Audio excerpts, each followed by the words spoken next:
Sevilirken bilmedin mi? Ben söylerken gülmedin mi?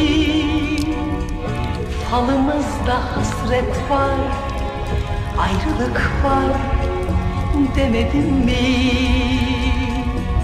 Anlamazdın, anlamazdın, kadere de inanmazdın.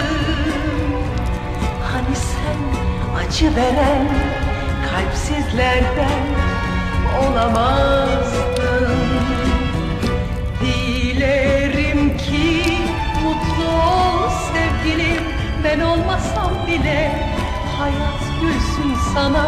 Günahım boynunda, ağlayan bir çift göz bıraktın arkanda. La la la la, la la la la la, la la la la la, la la la la la, la la la la la, la la la la la, la la la la.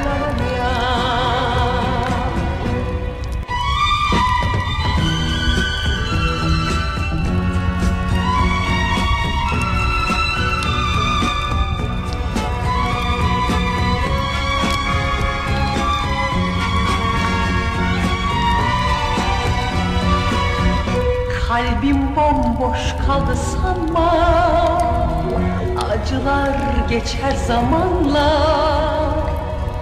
Aşka tövbe demem ben, görürsün sevince yeniden. Anlamazdın, anlamazdın,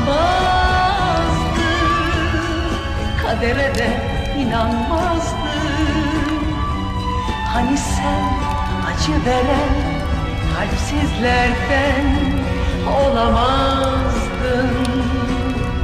Dilerim ki mutlu ol sevgilim, ben olmasam bile hayat gülsün sana.